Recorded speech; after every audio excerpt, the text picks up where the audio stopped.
name's Majah and I'll be speaking to you today about SDGs and business.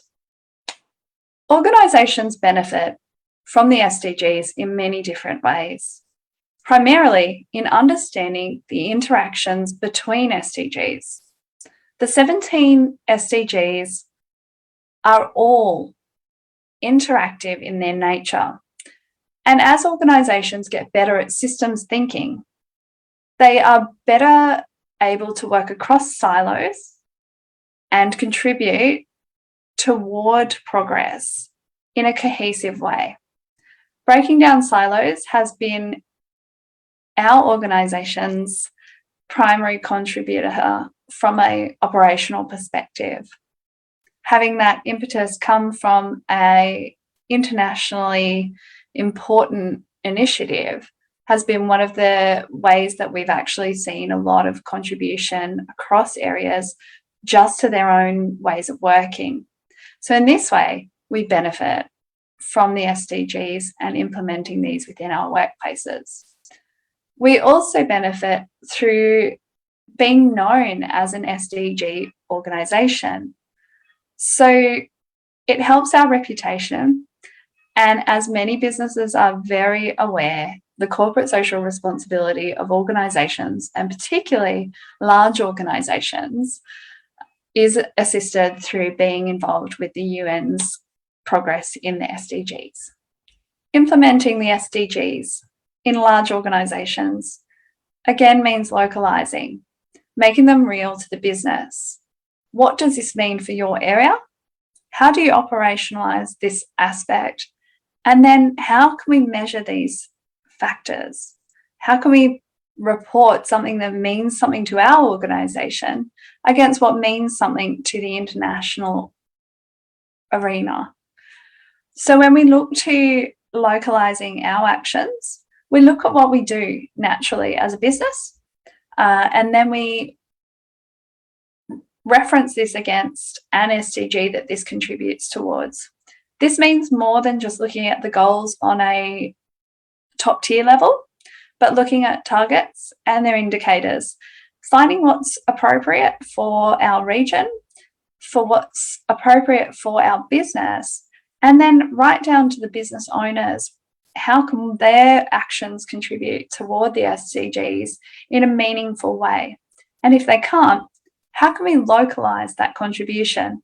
So how can we rephrase it or make it meaningful toward the goal, but from our business's ability to make a difference? Where to start? 17 SDGs is a lot. Businesses find it very difficult to understand where to start, but I would suggest that the best way to start is to get your leadership on board. If your leaders are not already interested, that is the starting point for any SDG progress. It's very difficult to get movement or interest without that awareness in the first stages. Management need to be on board. The resourcing needs to be available. If not, you get interest and passion from some areas within the business, but often this is hampered by an inability to find data to make difference to procedure or to operationalise in a real way the progress against the SDGs. Tracking progress. Tracking progress against the SDGs is a tough one because the goals themselves at the highest level are not always directly of interest, nor are they within the ability for some organisations to make a difference. So highlighting those SDGs that you can make a difference to, and always considering the not leaving anyone behind, are the primary ways that our organisations have made changes and contributed toward the SDGs progress.